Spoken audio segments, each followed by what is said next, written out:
Hello, my dear friends. This is rabbiaharon coming to you today from the holy city of Jerusalem, Israel.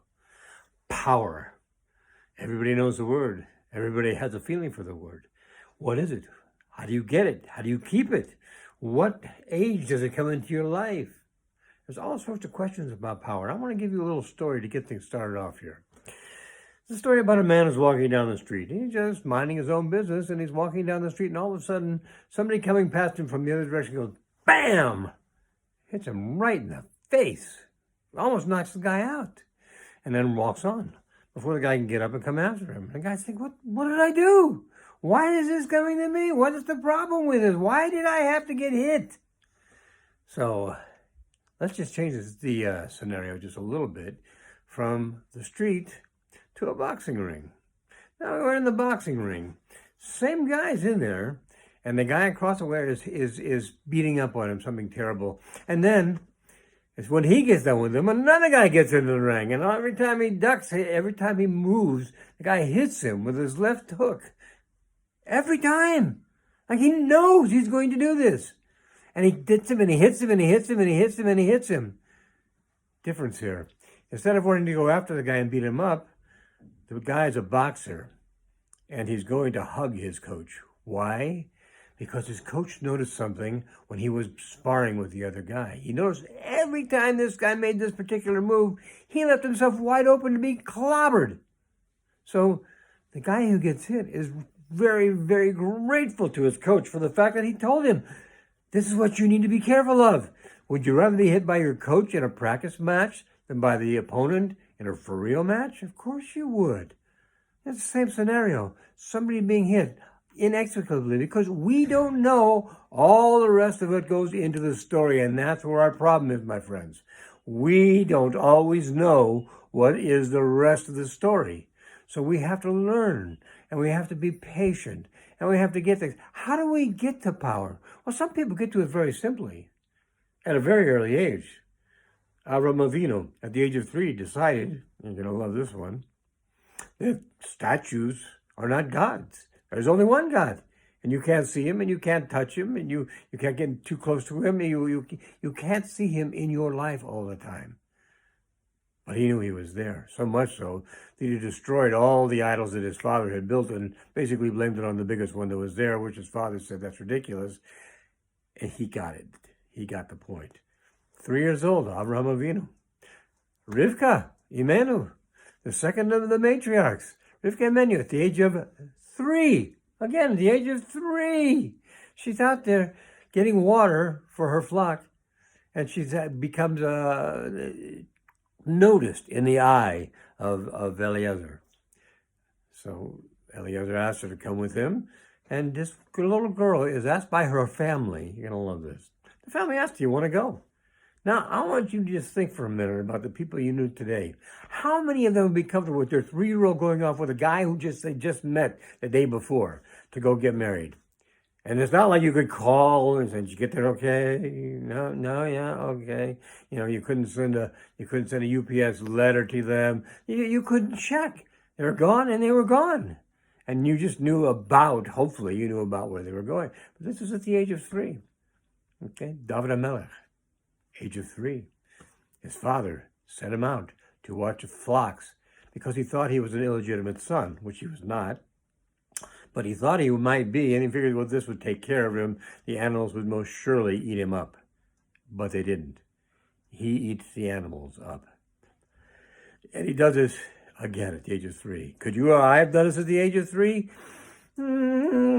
Probably not, because we have too many distractions in our life that they didn't have. They didn't have iPhones. They didn't have computers. They didn't have all the distractions that we have today. It make it very difficult for us to focus. They, on the other hand, were extremely focused. They were focused on these things, and because of that, at a very early age, they came out, and they were actually quite impressive as children. So when can it come? It can come anytime. How do we know we can make it come? Well, the answer is really quite simple. We have to want it. We have to want it. Do you know the template in Torah? And when I say it's a template, that means it's something that's been done early in Torah, happens again, again, and again, and again, and again. One of the first templates in Torah was Hashem telling Adam he had to pray for rain so that the crops would grow. Why? Hashem certainly could have made it rain all by himself. He could have made the rain come down, everything would have grown, Adam would have been happy, sipping over their pina coladas, and no big problems. That's not how it's supposed to be. How it's supposed to be is that we do the start and Hashem does the finish. We water the crops, Hashem brings the crops to us. It's our responsibility to get the ball rolling. And it's this way, my friends, I'm sorry to tell you, if you don't know this yet, for pretty much everything in life. Things come, things go. Why is this not coming to me? Why am I not getting this? Why is this opportunity passing me by when I've been trying so hard for so many days, weeks, months, years, fill in the blank, to get this thing to come my way? Well, the fact is, we're probably not ready for it. You see, we have somebody who watches out for us. They call him HaKadosh Baruch Hu. We call him God. He's up there looking down. And we, his children, all 7.5 billion of us, he watches out for each and every one of us all the time. How can he do that all the time, all these people? Because he's Hashem, he's not us. He can do what we can't do. He can know what we can't know. And because of all this, he knows everything. He does everything. And he can see whether we're ready for something or not ready for something. Now, here's something you should know about it, and this is pointed out in Zohar, and you should know this. Typically, when you're going through a real rough patch, something that is really difficult to get through, and you're trying to get to a certain point, and you're just not making it to that point, the chances are Hashem knows that something big is coming up, and he's trying to prepare us for it. Is he being mean to us? We might think so, from what we know. From our limited knowledge, our limited perspective. He doesn't have that limitation. He knows everything. So when he makes a decision, chances are, whatever his decision is quite a bit more informed than ours is. So we have to take that carefully. So if we're waiting for something, chances are there's two things. One thing is we really messed up badly. And we can find this out by doing a tikkun nefesh. Go back and start checking. What do we do? What do we do? What do we do? Do we do the bad things? Do we do the good things? Do we not do enough of the good things? Do we do too many of the bad things? Whatever it is, we need to get on that. That's possible. And if we get to that, you get that done, and we cannot figure it out, the chances are something great is coming our way.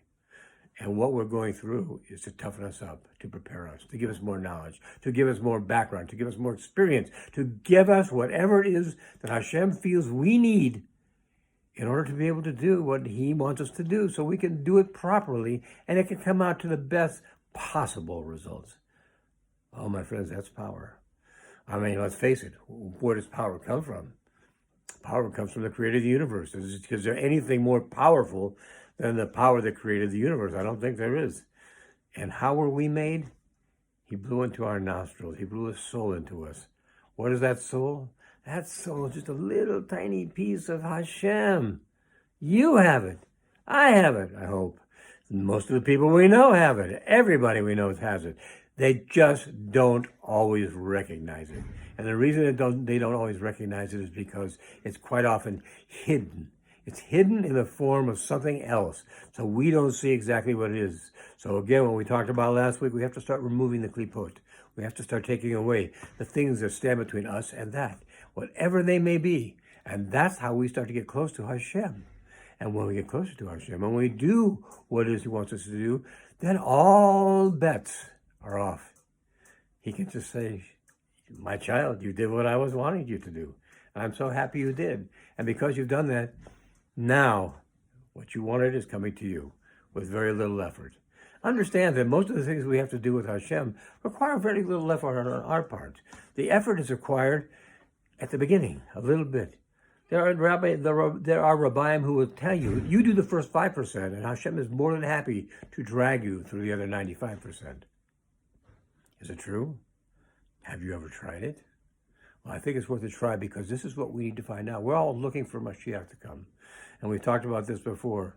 What are we doing for Mashiach to come? Because we have to do our part. We have to pray for the rain. We have to go with Eliezer to a place we never heard of before. We have to break our father's idols. We have to do things we've never, ever considered doing in our lives before, because this is what was required for us to move forward and to do the things we need to do. And it helps us to do our own personal redemption. And if we do our personal redemption, we now have time on our hands. So we can help those around us to do their own personal redemptions. And it's like a seesaw. It goes up and down. And you'll see what happens. If there are more people who are doing their personal redemption than are not doing it, you wake up one day and Hashem will simply be there. Because you did what you were supposed to do. I did what I was supposed to do. All of us, as many of us as possible, did what we were supposed to do. We started the ball rolling so Hashem could bring Mashiach.